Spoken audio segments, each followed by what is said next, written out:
Testing. 1, 2, 3. Testing.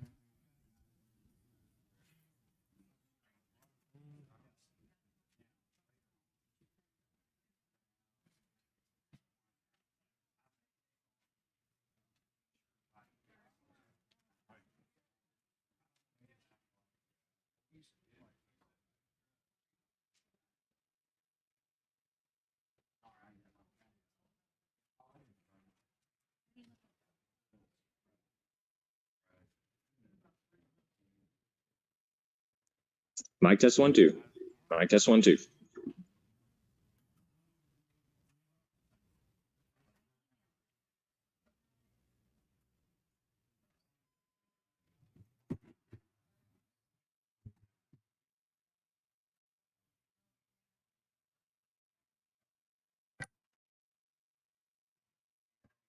Good morning. How are you?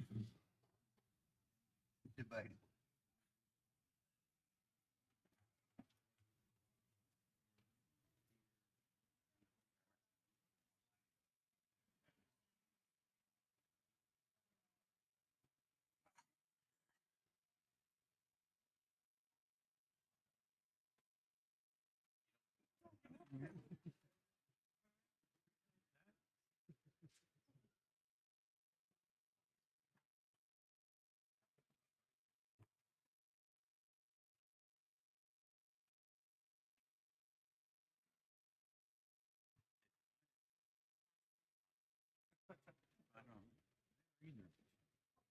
It's not in there. Tuesday work for you? Tuesday works. I like to read that.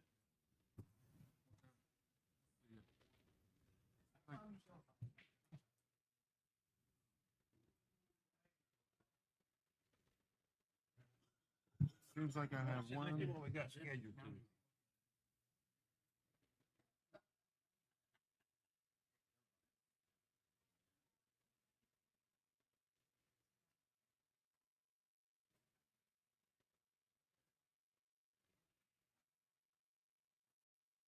Never did see it.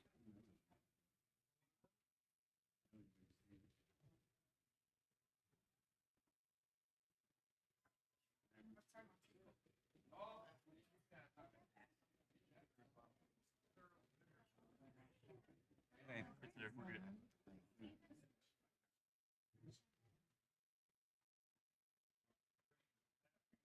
He looks just like you. Pretty much. Yep. That's Yeah. Of course, we don't fare very well because he's He's not got very a couple tall. days. Not one that I heard him. Yeah, I'm going to this one. I didn't go that last I one. might sneak into that one, but That's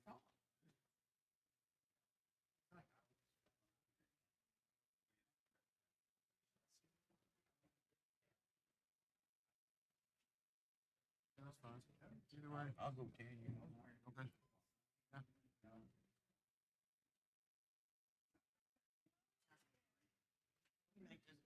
He makes shot up in the last.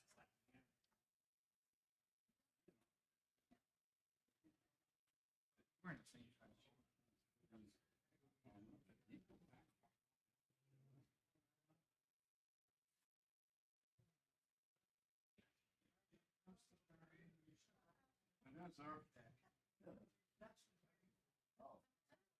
It's like, well, yeah, I bet.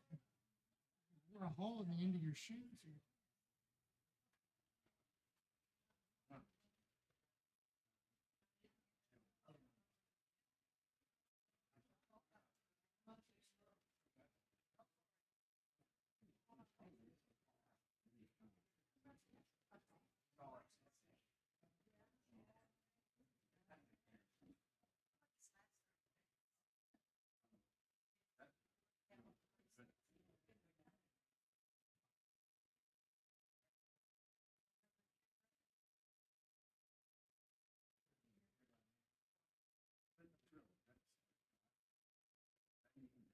Testing.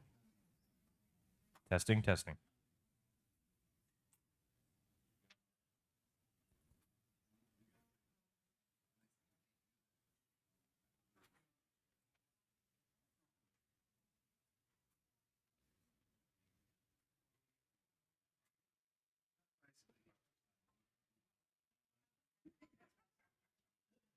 point.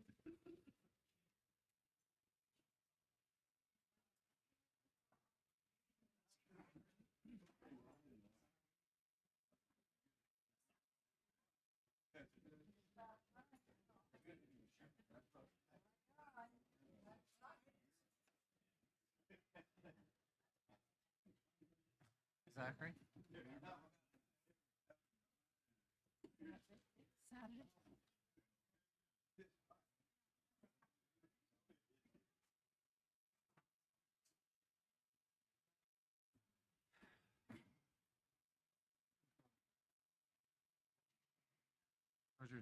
How's your drive?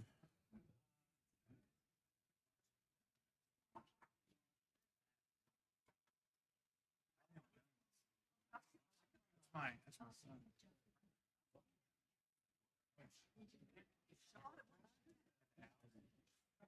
Oh, no, we were.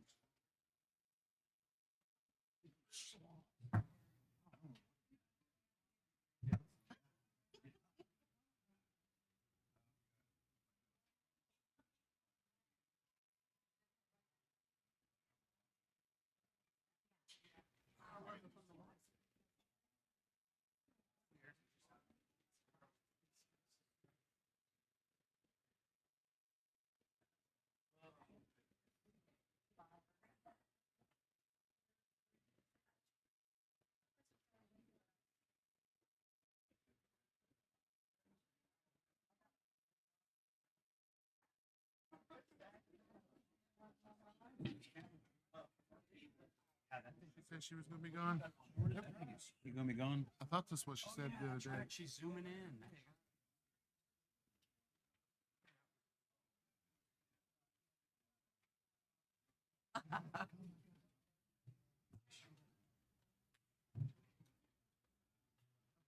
Our lives are in danger.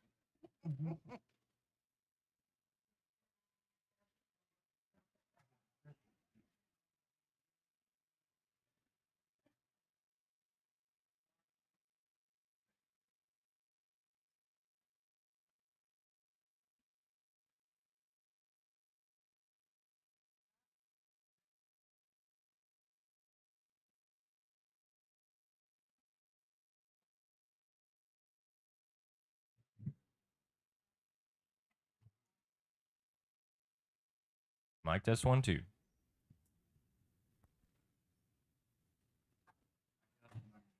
Have the vice chair online.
Somebody needs to make. Pass it. Bring it up. Vote.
Michael, are we good to go?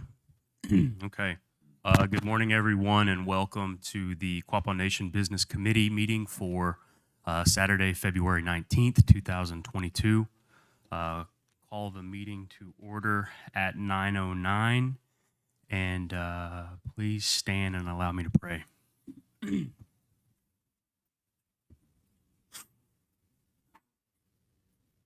Chide and Galipe and Tate Wakonda Ejinke, Wibratse, Hampave, Awatonthia Kansa, Wakpani O-gah-pah Nikashi, Jutse Nikashi, Jane Hampave, Ekip Shakombra, Gunige with Sikomi, Uda Hampave,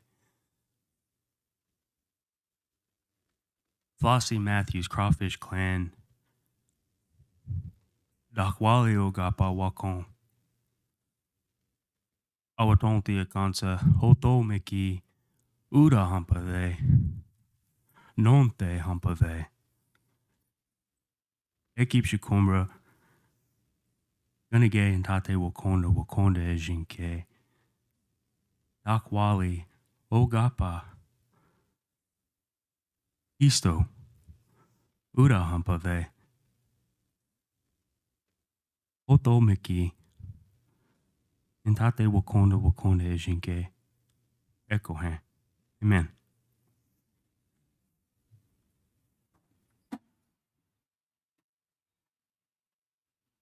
At this time, we'll do roll call and declaration of quorum. Mr. Secretary Treasurer.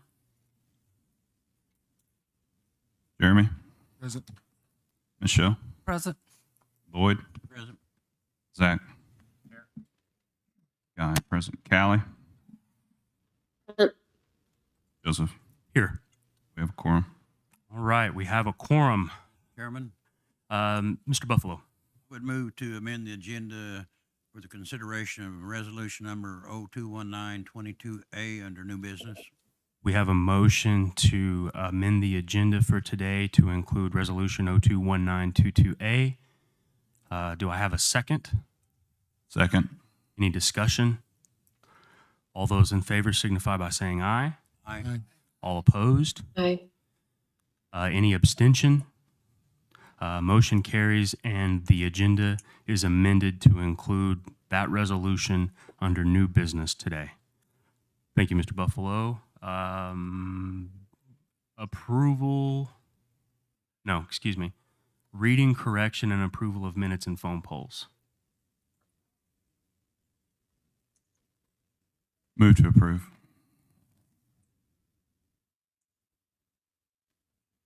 We have a motion and a second discussion. Mr. Chairman, I would ask for the corrections on phone poll number 4, correct spelling of Petrie, and under phone poll number 7, the vote reflects 0 votes. That should be corrected. And Steva, do you have those corrections noted? If everybody else has noted those, is there any further discussion? Seeing none, all those in favor signify by saying aye. Aye. Aye. All those opposed? Any abstention? Motion carries, and the the reading, a correction, and approval of minutes and phone polls is approved. It was brought to my attention from a few citizens that whenever we approve these phone polls, we should be clarifying what we're actually approving. That way our citizenry can better understand some of the business that we're conducting for the day. And really what that phone poll is there are times and emergencies where the business committee needs to act, and then there are times where we don't. It's a challenge waiting in between meetings. When business matters come up, they need to be resolved, they need to be tended to.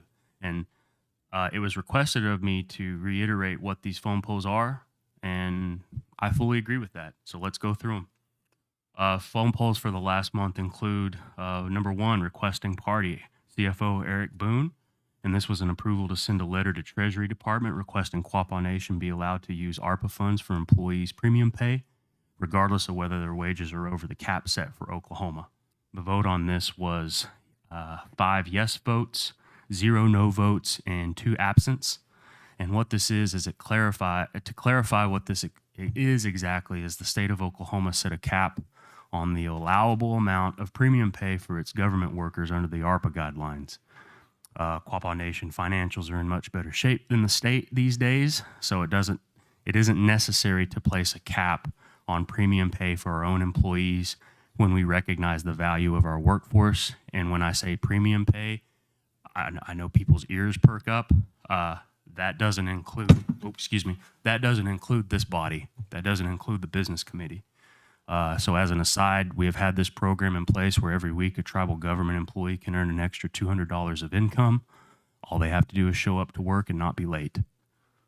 Number 2, the requesting party, Mr. Secretary Treasurer Guy Barker, approving a resolution requesting a change in verbiage on H.R. 4715 in regards to the bear settlement. This was a unanimous vote of the BC, and we'll give a bear update later on the agenda today. Requesting party, this is phone poll number 3, was myself, and this was a phone poll appointing Charles Addington as interim chief marshal for the Quapaw Nation. That was 6 yes votes, 1 abstention, myself. Number 4, requesting party Elisa Petrie from HR department. This was approving job descriptions and wage ranges for a licensed behavioral health professional, a Quapaw Nation Gaming Agency senior auditor, and a Quapaw Nation Gaming Agency licensing supervisor and a judge. That was a unanimous vote of the BC. Phone poll number 5, requesting party Eric Boone, CFO. This was approving a resolution naming the 2022 casino cage signatories. This was also a unanimous vote of the BC. Phone poll number 6, requesting party Trenton Stan, Director of Realty. This was a purchase of Bob Garner property for a single payment. This was a yes of 6 votes and 1 abstention. Phone poll number 7, requesting party Business Committee member Zach Turley. This was to purchase 1,500 home COVID test kits for employees and tribal members. This was a unanimous vote. And thank you, Mr. Buffalo, for setting the record that reflects that. Those were our phone polls for the month. So moving down to approval and disapproval of Treasurer's report.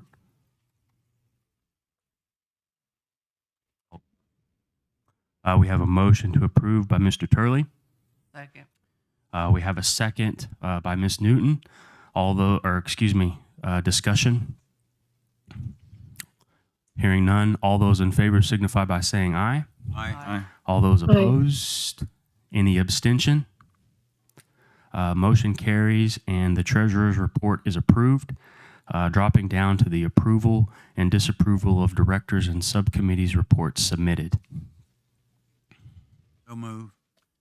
We have a motion by Mr. Buffalo Second. and a second by Mr. Secretary Treasurer. Any discussion? All those in favor signify by saying aye. Aye. Aye. Aye. All those opposed? Any abstentions? Motion carries and director and subcommittee reports submitted are approved. Next up, the accounting report. Our CFO, Mr. Eric Boone.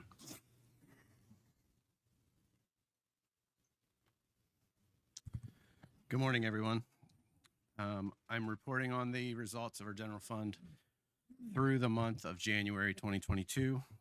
January, we had revenue of 1.8 million, bringing our total for the fiscal year through 4 months to 6.5 million. Actual expenses for January were 2.1 million, bringing our expenses for the 4 months of our fiscal year to 7.5 million. Our tribal member health benefit January expenses were 343,000, bringing our total through 4 months to 1.3 million. Social services benefits were 260,000 in January, bringing our total for the 4 months to 754,000. And then our education benefits for January, big month, 273,000, bringing our total for the 4 months through to 355,000. Is there any questions? All right. Anybody have any questions for Eric? None at this time. Good report. Thank you. Thank you. Dropping down to new business, we have the Ottawa County Emergency 911. And at this time, I'm going to turn it over to Mr. Turley to give a report on this. So what this is a invoice that we received from the Emergency 911 Operations Board with Ottawa County. A couple years ago, we had applied for a grant for an emergency operations center, and inside that operations center, we have put a 911 dispatch center inside the hardened area with emergency backup power, all the redundancies to run a 911 operations center. We're working with the city of Miami and Ottawa County and a couple of the other tribes in the area to consolidate the 911 dispatch center into one location where there's one dispatcher or one dispatch center for the entire county. So with that, Ottawa County and everyone has decided to purchase our own radio system. And the reason for this is current setup is when we buy radios, we have to send them to the state of Oklahoma and Oklahoma City. It takes about a year to 14 months to get those radios back. So you're out the money and then you don't have that equipment. If we own our own system, we can program them ourselves. It makes everything safer for everybody. So Ottawa County's donated $1 million to that project. And then Miami Nation donated $130,000. Wyandotte Nation donated $100,000, and then we committed $250,000 to the project out of our ARPA funds. So that is this is just the invoice for that, and then a request to approve that invoice and go ahead and pay that to obtain that radio system. And with that, all the emergency services personnel and vehicles will get brand new radios that we will own and be able to control that system.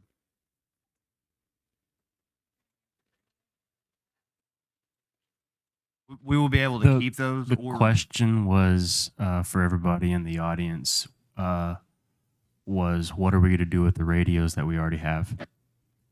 We will keep some of those as backup because they will still work on this system. It'll all be compatible, but we will be able to sell those radios to recoup some of this money.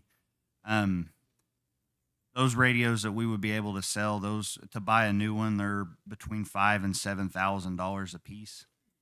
The radio system we're switching to, the radios are about $1,000 a piece.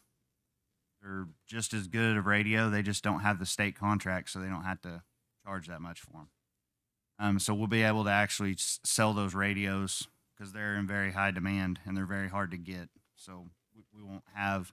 We'll keep a few for backups, but we'll get rid of the majority of them.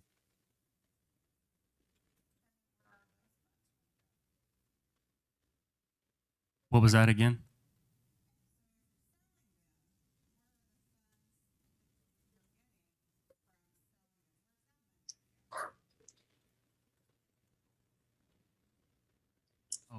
So we had, yeah, I was going to, man. So the question is, what are we going to do? Where's the money going to go once the funds come back to us? Zach? All right, so that money would go back into the general fund for the tribe. And it would, I mean, we would be able to use it as the tribe needed to at that point, where it wouldn't be limited. This is coming out of the ARPA communication fund, so it's specifically for communication projects. So what type of action are we looking for on this? I just need a motion and a vote to approve the invoice to pay it. I move to approve the pledge. Second. We have a motion to approve by Secretary Treasurer and a second by Mr. Buffalo. Any further discussion?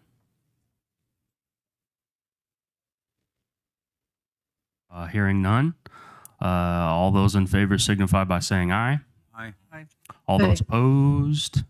Any abstentions? Aye. We have one abstention, Mr. Turley. Motion carries. And the request is approved. Dropping down to the amendment on the agenda to include resolution 021922A, enacting Criminal Jurisdiction Compliance Act.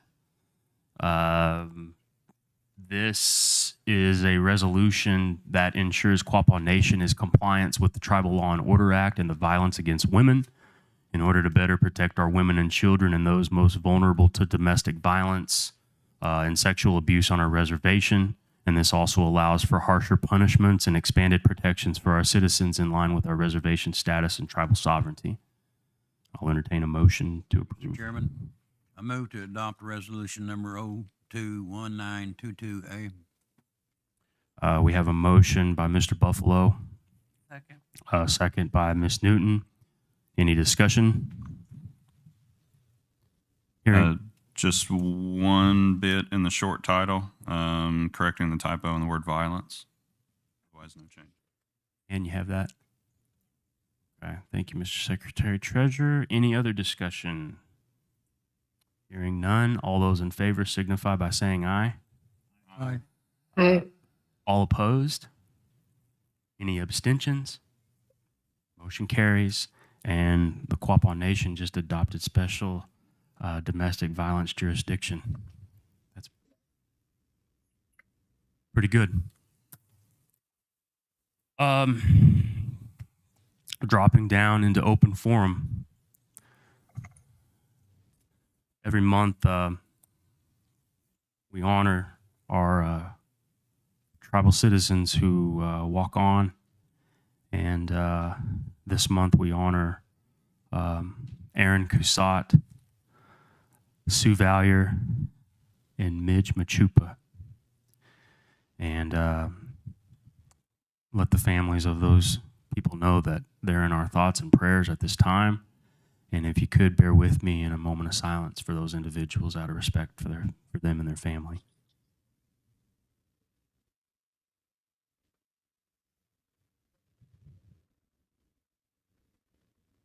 And again. Just a few announcements I have in open forum, and then I'll go ahead and open it up to the floor. Let's go ahead and talk about the bear update now. HR 4715 was received by Congress. Now the process starts over. The amendment to the bill clarified the language to remove landowners from the short title and solidifies a tax exemption on the funds received from the distribution.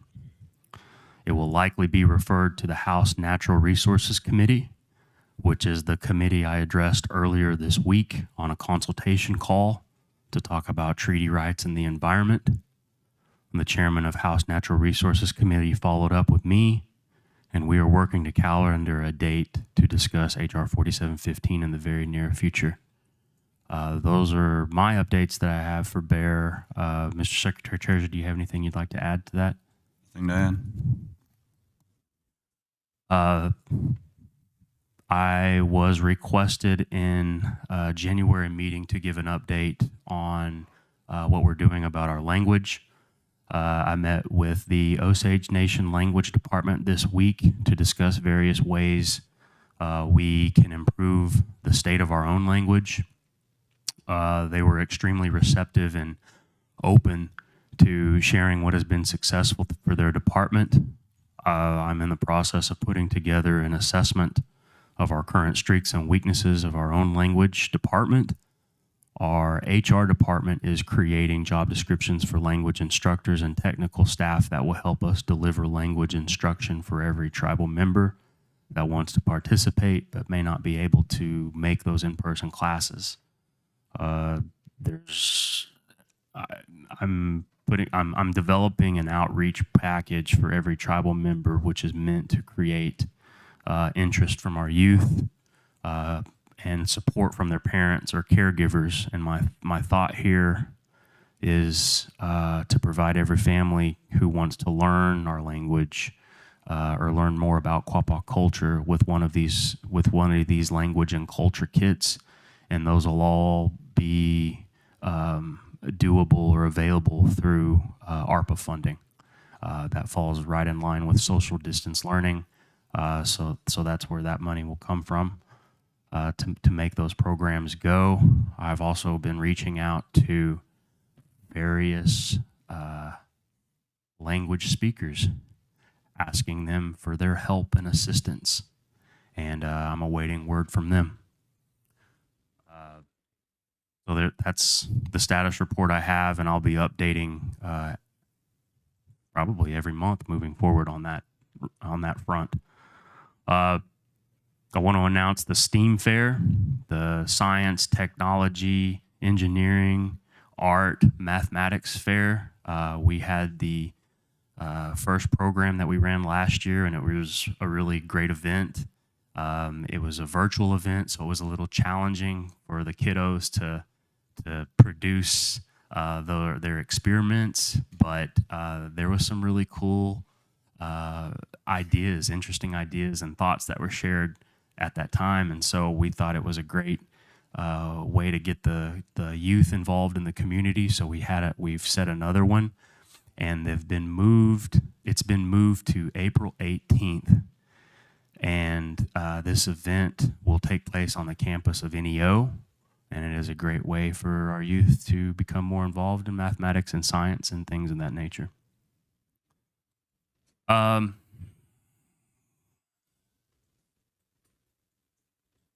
That is all I have for now. If anybody else has something they'd like to bring forward, please do so. We're an open forum.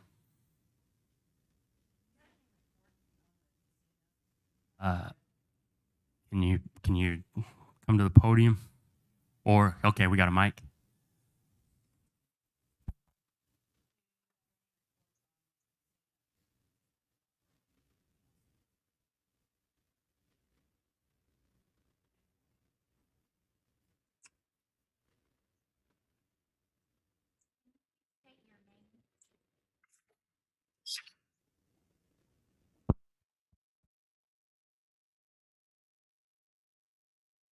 Brenda Murray.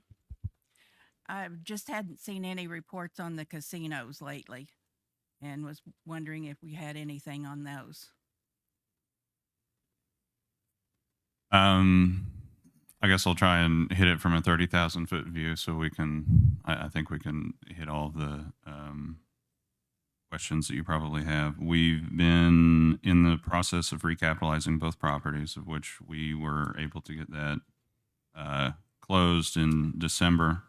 In the last month or so, we've taken a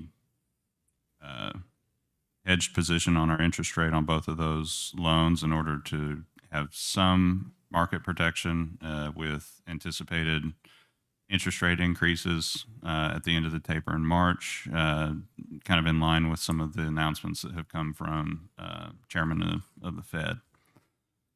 And more to an operational nature as well, we saw some decrease in headcount, more so in Arkansas during the Omicron variant, which we have now seen recede. Headcounts are back up and high. We haven't had any major disruptions in operations. We've been able to continue to offer all of our services and amenities through the property as well. Our staff has done an unbelievable job whenever these variants kind of pop up. Our ability to effectively contact trace, keep employees healthy and safe has been nothing short of astonishing. And then I think the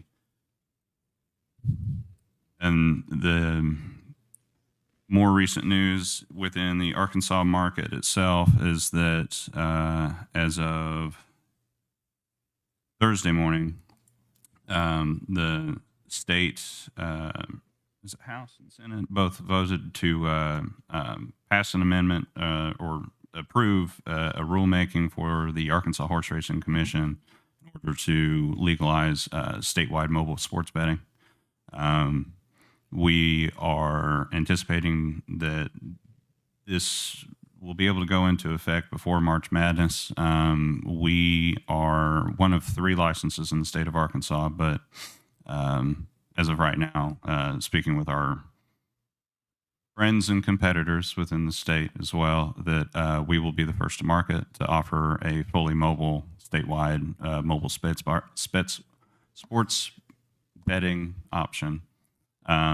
This will be geofenced, and it'll be at the entire state itself. So somebody doesn't physically have to be on property in Pine Bluff in order to place bets. They could be in Bentonville, Yaleville, anywhere else in the state, so long as, and our software is accurate within a 50-foot radius. It's completely in-house, and this has been quite a fight, I can say, in the last couple of months. Every time a new state or new jurisdiction ventures into legal sports betting, there is a lot of pressure from outside markets, fantasy sports companies, in order to aggressively get into that market. In most cases, and we were approached by all of these companies, your typical offenders: DraftKings, FanDuel, Betfred, MGM Bets, Caesars. Normally, they find a way to work their way into betting jurisdiction, and they generally command or absolutely contractually require 95% of the revenue that comes out of that sports betting contract. We were able to successfully include a provision within the rulemaking that was ultimately passed by Arkansas Congress that limited rev share agreements to keep the majority of that revenue dollar within the state, and particularly to be operated by those who are licensees that spent the time and money and efforts to lobby and successfully pass Amendment 100 in the state of Arkansas.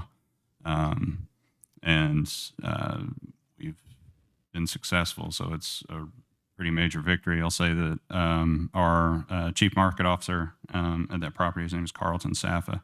Long history in state government in Arkansas, but I just want to publicly pat him on the back. He has done an unbelievable job with this. That these companies are publicly traded giants, and they spent millions of dollars lobbying against our efforts down there in Arkansas, and we didn't spend a dime. We just turned him loose, and he ate him up. He did an unbelievable job.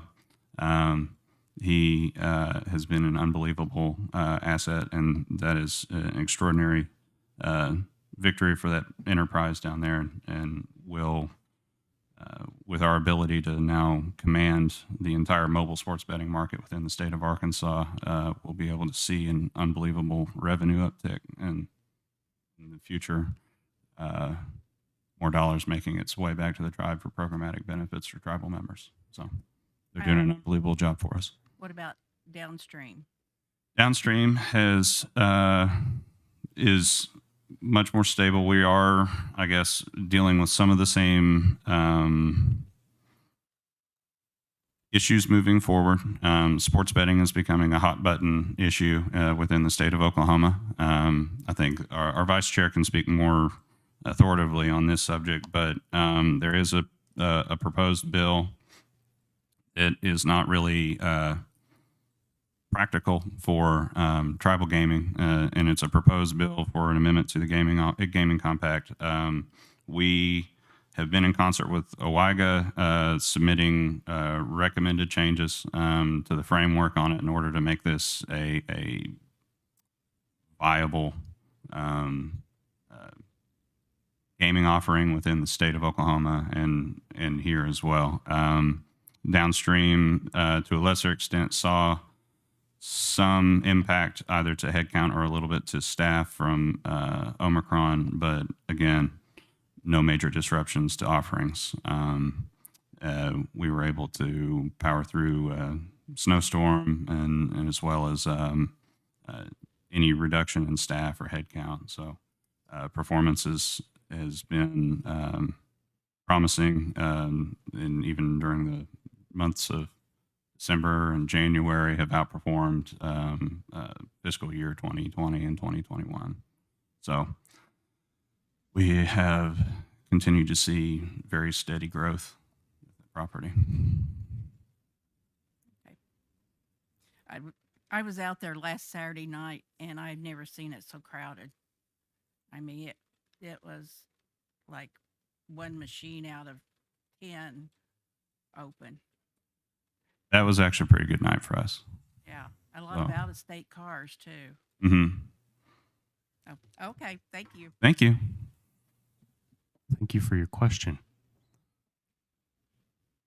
If I may, Chairman, I'd Ms. just like to add Newton? a little bit to Guy's. I have, we have the opportunity to attend the directors meeting every week for downstream, and I really try to do that as often as I can, and it's very informative of where, the teamwork that they do, just everything that's going on out there. But I just want to do a shout out to them because they do, the directors, the GM, the CFO. I mean, they all come together weekly, and they work together very well as a team, and it's very educational to learn what's going on out there. So just want to add that. Thank you. Chairman, Vice if Chair? I may, I'd like to add one more thing. Absolutely. Earlier this week, we were speaking with our family services, and at this time, I would just like to put a plug out there that the Quapaw Nation is actively seeking more foster homes. So more information is to come on that. But, if you're interested, please reach out to our family services. So thank you. Thank you. Any other questions? Statements? Oh, wait. Weena Way. Super not here. Glad Good to be morning. here today. I'm glad it's not Zoom only. It's always a lot better being in person. Hear that? I did have a couple of questions since you were just talking about both Saracen as well as downstream. I was curious about especially the refinancing deals, if you can talk a little bit about the collateral that had to be pledged, as well as any kind of crossover between Saracen and downstream that pertains to that collateral. So they're completely siloed agreements, and there's no crossover as far as any collateral, pledge, licensing, required distribution goes. So they're two completely standalone credit facilities. Downstream, it being a trust asset, is what would be considered a unsecured note, as any other tribal gaming entity anywhere in the country. So with it comes different debt or restrictive covenants as well. I think we've got, as of right now, I know the best capital pricing of any deal that's been put together in the last 3 years, at least on that syndicated loan for a tribally owned or trust gaming facility. There are naturally distribution limitations, and these are mostly as a result of the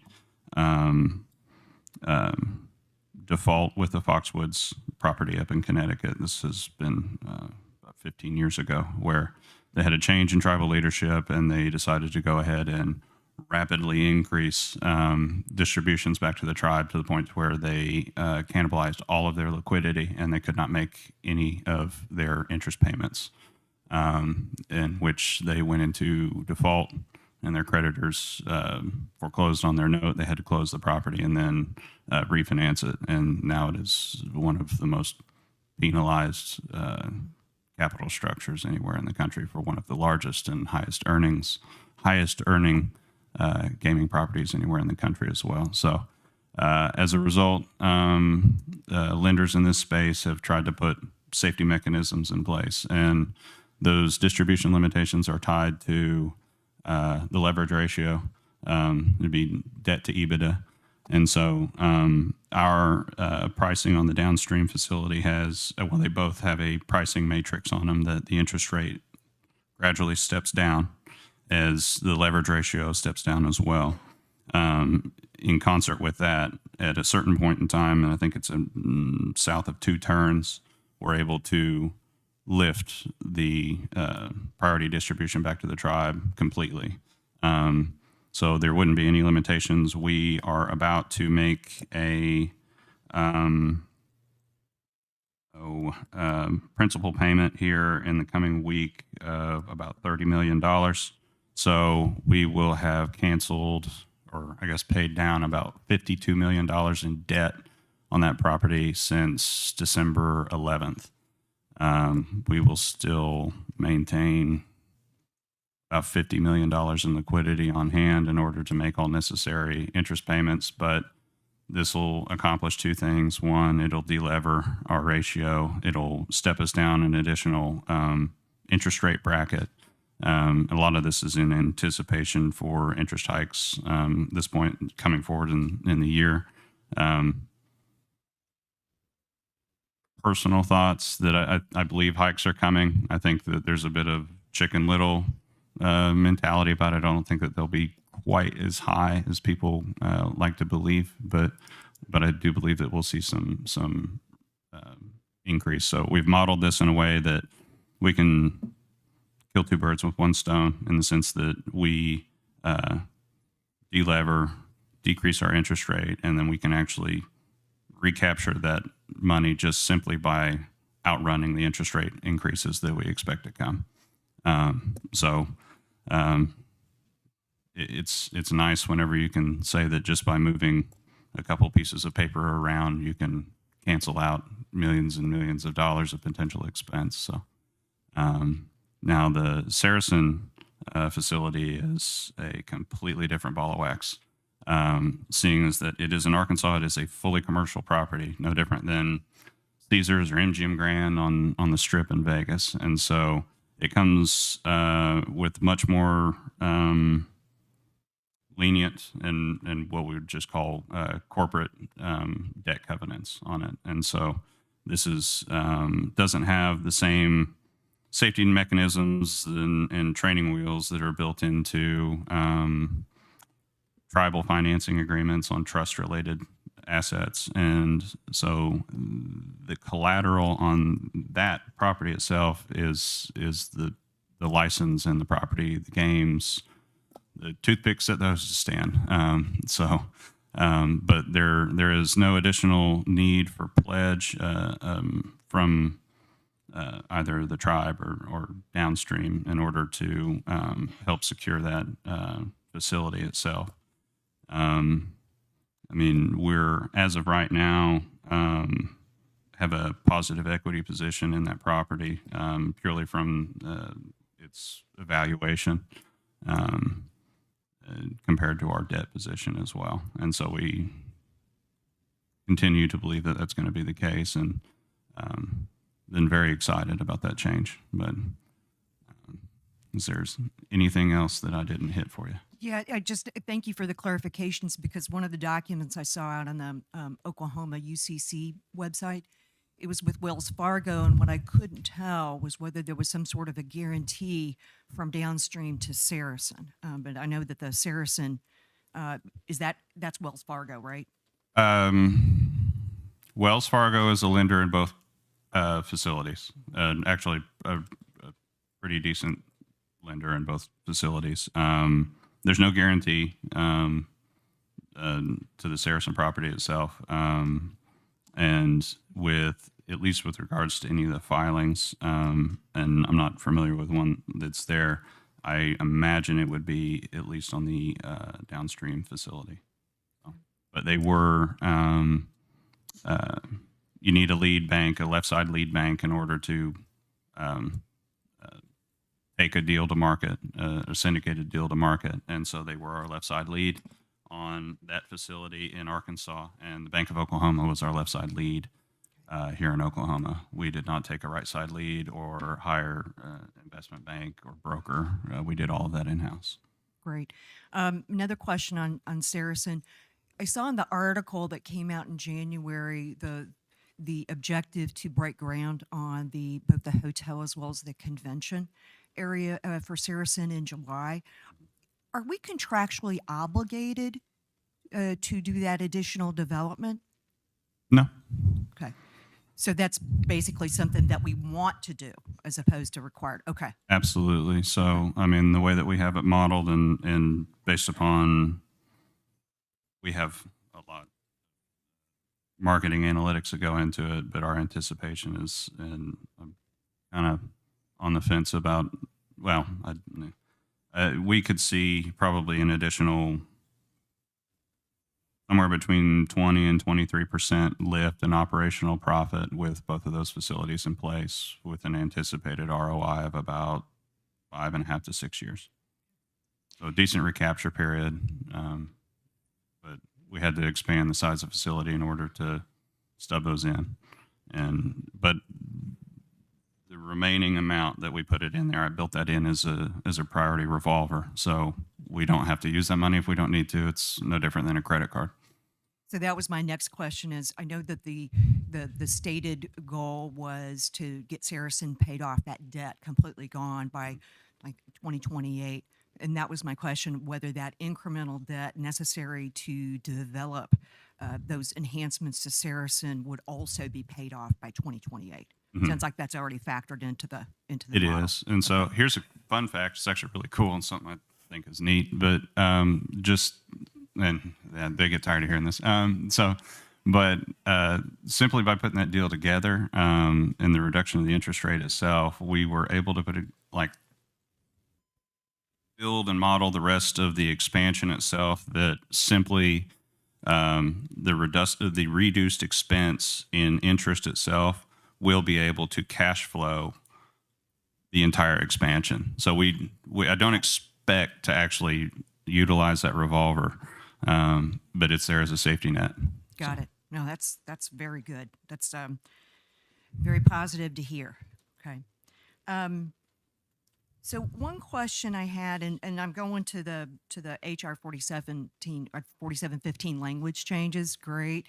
I saw that was approved through phone poll on January the 12th.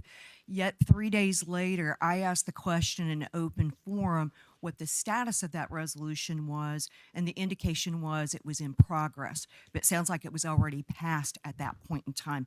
Why might that be? Maybe I'm confusing something. So the polling period was still open. We had it was still out. We're not aware of when one another are able to always cast their vote on a particular issue. So, and we generally set a timeline whenever we have these polls, and depending upon their exigency, they have a time frame on them. And at that point in time, the resolution hadn't been signed as well. Got it. I did not know. I figured it was something procedural. I know that, Chairman, you described a couple of the really significant changes to the bill. That's good. One of the recommended changes had to do with clarifying the definition of the claimants to be enrolled Quapaws as of September 2019. And I know that there were some of the changes that were not agreeable, and I wanted to inquire as to that one specifically, why that was not included.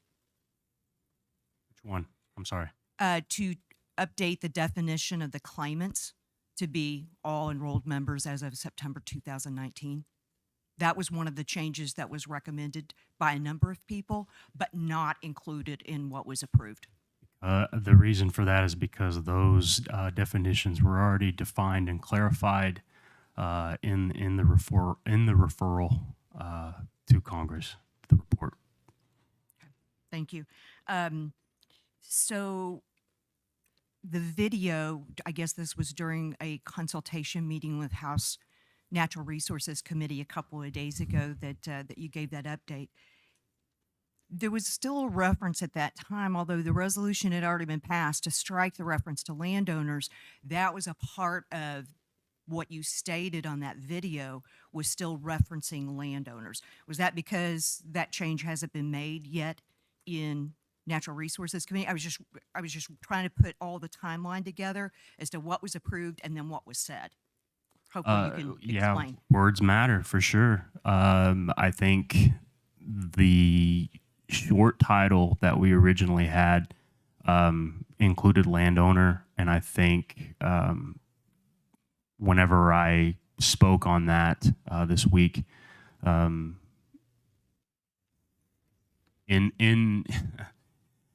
I guess where I'm coming from is it has not been changed yet on their end.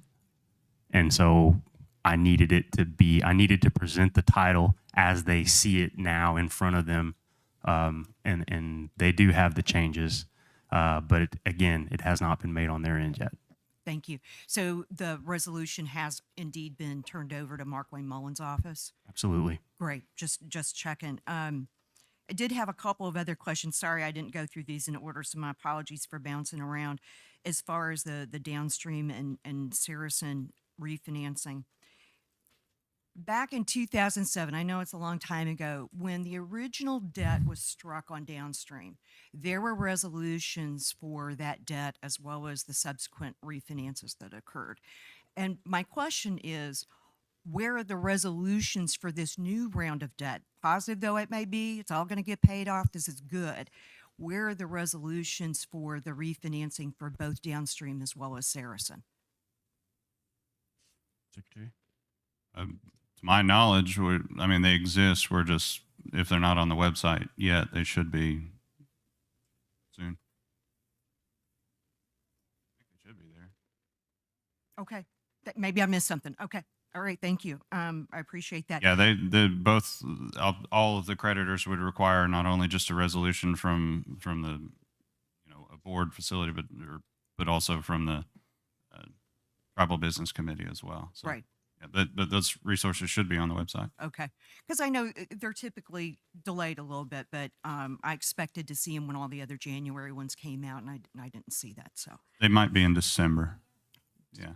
okay. Yeah, we All right. closed both those facilities in December, so they should be in Oh. the December.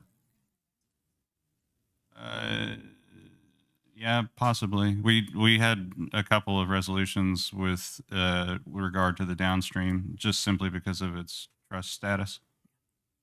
Okay. I'll look for those. Thank you. Another question. Is the golf course already paid off? Yes. It is. Great. And beyond downstream and Saracen and the other stuff we do, like trucks and other things that have a finance agreement, is there any other material debt that the tribe has? No. That's why. Okay. Thank you. That was it.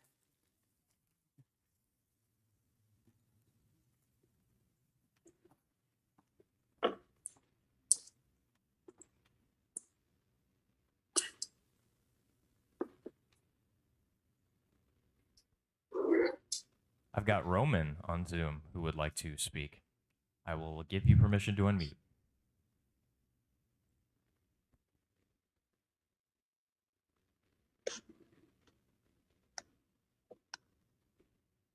Good morning. Can you hear me? Good morning. Hi, Roman. All right. I'm sorry. I've already left job site. I'm in the car, so my apologies. Are you driving to us? I just wanted to clarify that, no, that would be nice. I want to be there next weekend. I sent the business committee some information regarding the progress of the Constitution Committee. And what I've sent, well, I was really close there. What I've sent is a draft proposal for resolution, as well as a document of what the new or what the changes would look like inside of the governing resolution. So I wanted to clarify that and just let the business committee know that it's not ready to have action taken upon it yet. But we told you that we had delivered something, and so I wanted to deliver what we have. Where we're at right now is that we want to seek a legal opinion on what we have come up with. And we're open to recommendations from the business committee. If you have anybody that you would like to have look at this document, that'd be great. So far, we're striking out on our internal contacts of the people that we know. And we could use a little direction on that just to expedite things. Also, a few months back, I sent an email to the entire business committee requesting the business committee's thought on what Superintendent Lofton had submitted to us and the direction that we're taking for the Constitution Committee as far as reforming what we have first, and then moving towards a more in-depth constitution after we remove different authorities that are needed, like the Secretary and the Commissioner of Indian Affairs, removing all of that language and giving some other sections some more teeth. But I didn't know if you guys had a time to talk about that or meet about that yet, but we would love to get an opinion from the business committee as far as where they think that is, or where you guys think that is legally in what we're doing. But that's all I really had. And I'm open to any questions if you guys have any. I didn't see anything on subcommittee reports earlier, but I wanted to be here personally to answer any questions that anybody had about what's happening. The goal is to have a special general counsel to address and make individual votes on this on these amendments to the governing resolution. Roman, thank you for tuning in and delivering that report in this forum. We did receive your documents, your draft documents.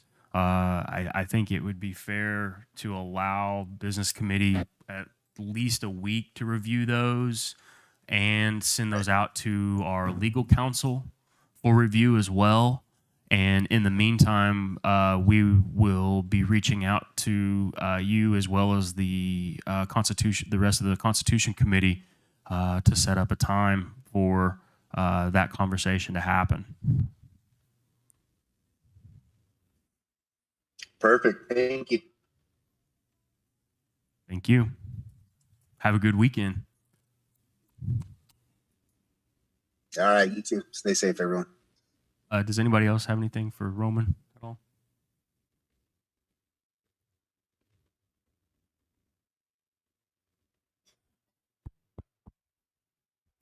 Hello. Hello, this is Barbara Kaiser Collier.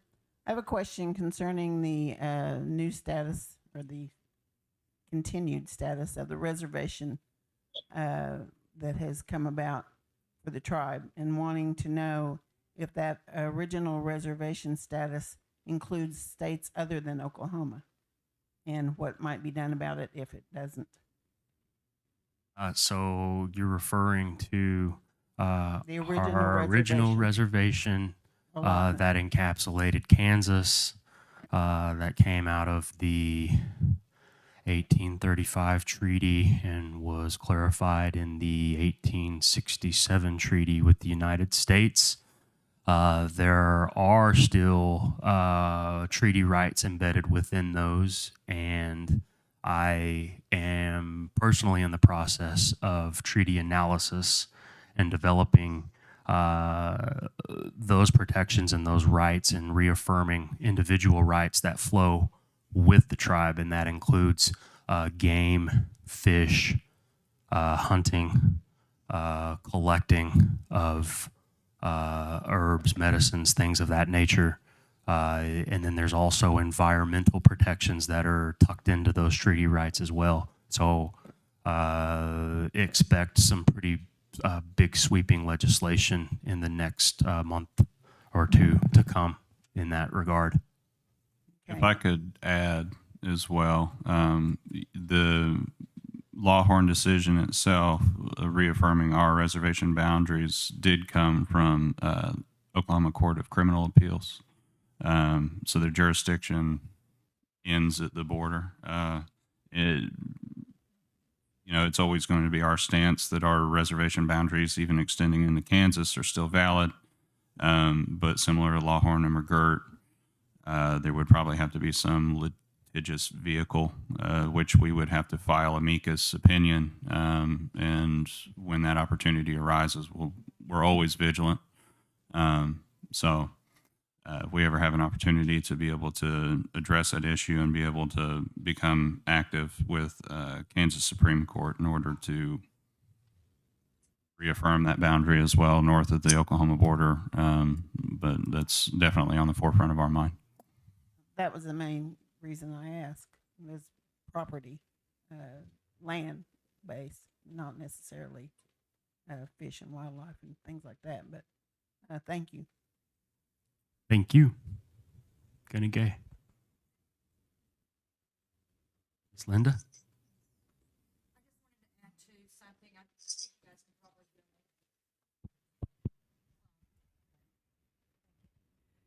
My name is Linda Davis, and I just wanted to add to a couple comments about the language that you was talking about a while ago.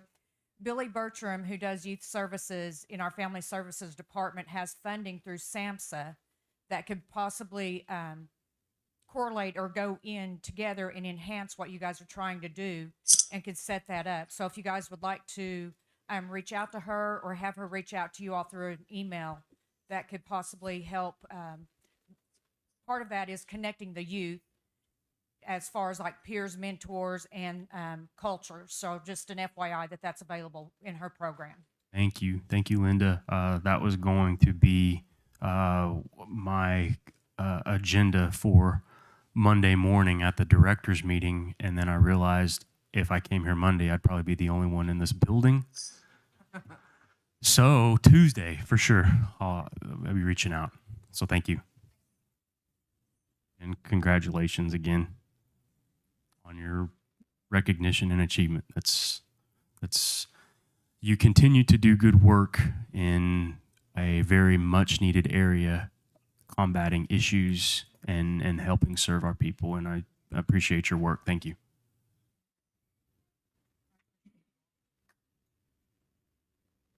Mike.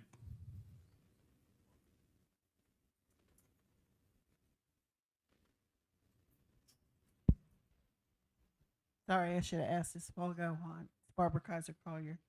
I'd like some updates on the lawsuits that are pending with some of the past business committee, if those are available.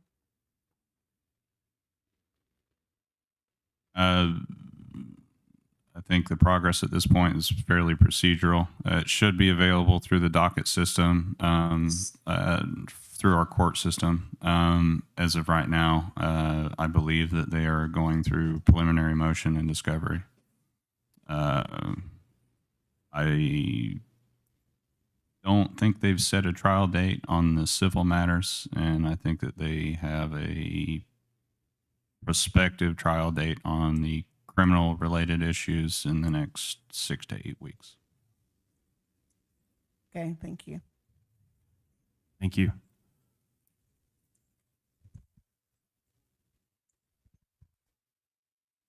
Any other questions or comments from Zoom? No? Auntie? You want to say something? Okay. Okay. I just want to give you an opportunity to address us if you need to. All good. Okay.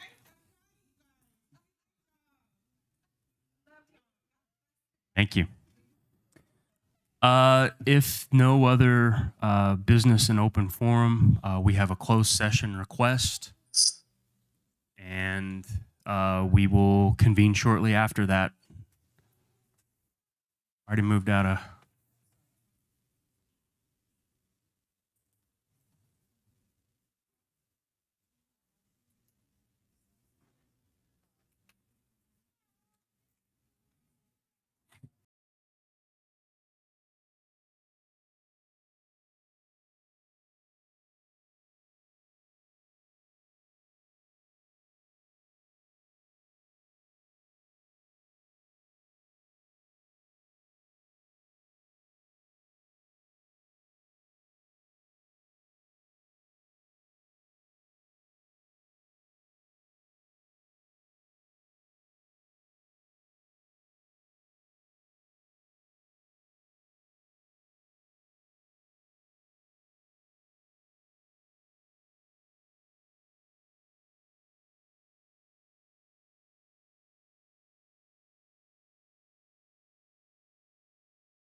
us for Easter?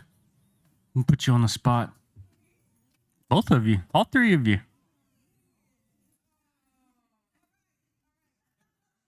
Come on. We'll feed everyone. We'll have good prizes. Let's do it. Gonna go. This has been recorded. It's good. Did you hear that? It was recorded. Do we have vice chair on the line? Working on it. Yeah. We have her. Then let's go ahead and come out of closed session once we confirm. Okay. We have everyone back. Coming out of closed session. Mr. Secretary Treasurer, if you could give us a highlight. Business Committee met in closed session in order to meet for an appeal regarding a tribal housing matter. And that was it. Okay, thank you, Mr. Secretary Treasurer. Anybody else have anything they'd like to say on the BC? That's something I'd like to say then. There was a housing issue that came to the doorstep of the Business Committee regarding a certain elder housing issue. After much thought and deliberation, we came to a decision to uphold the laws of the Quapaw Nation and support the policies of the housing program. However, I, Joseph Byrd, did not become chairman to kick elders out of elder housing. And we're in a place to make these hard decisions. And we make these hard decisions daily, weekly. I'll stand by this decision and defend it wholeheartedly. The Business Committee has already implemented increased patrol from the marshals and increased public safety, which includes our elder housing.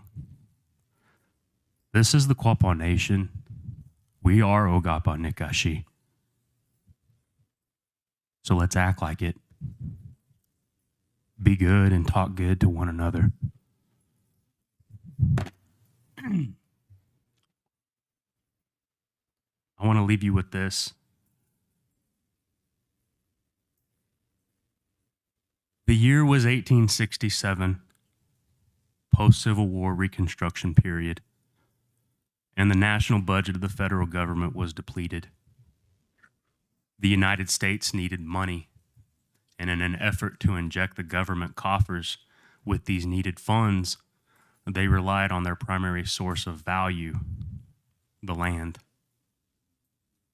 But the land they wanted to issue patents for was occupied by many, many tribal nations at that time. So our people, the O-gah-pah, struck a bargain. And in this treaty,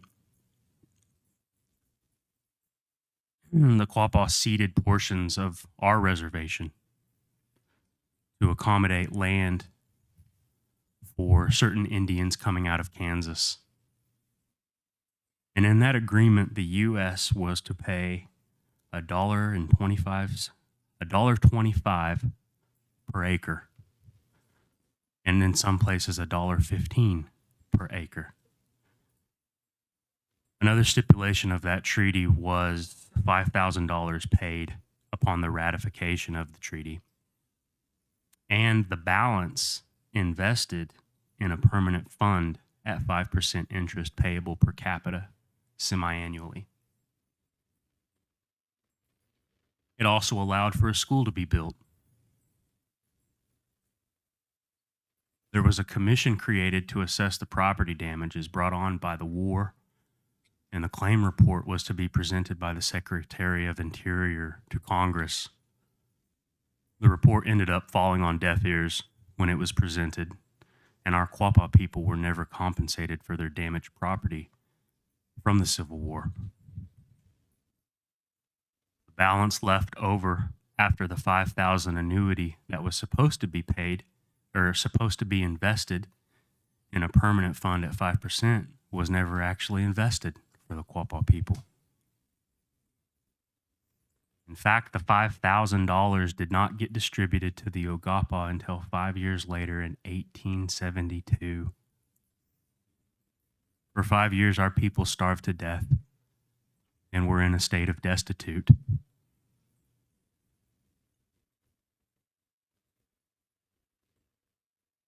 When the annuity finally came, our people were able to feed themselves again. And that's the true origin of the Quapaw powwow.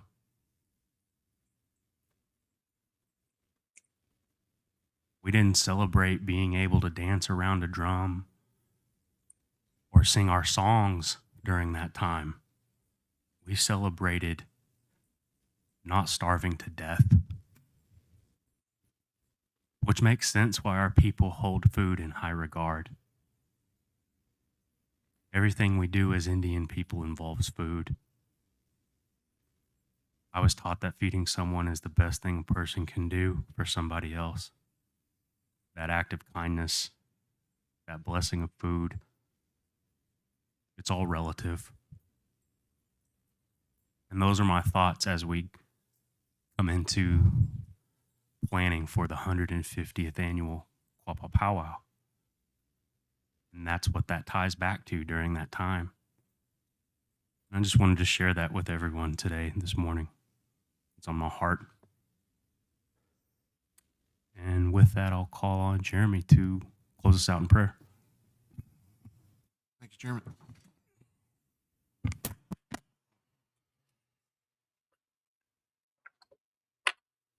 Whole kind of creator, I come to you at this time, dear Lord, just thankful for this day.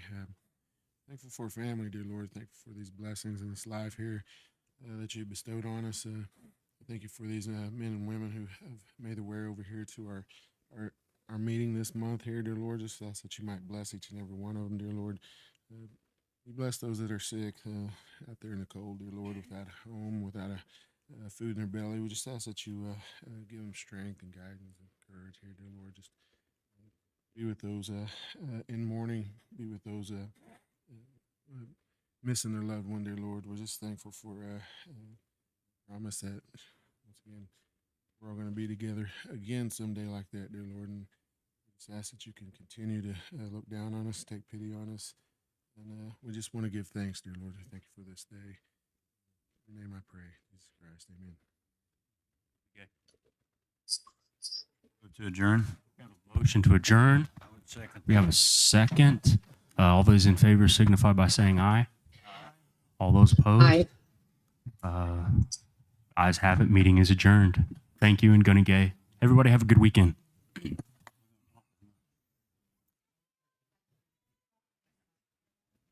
I appreciate you. I just express how I feel. So. Re- And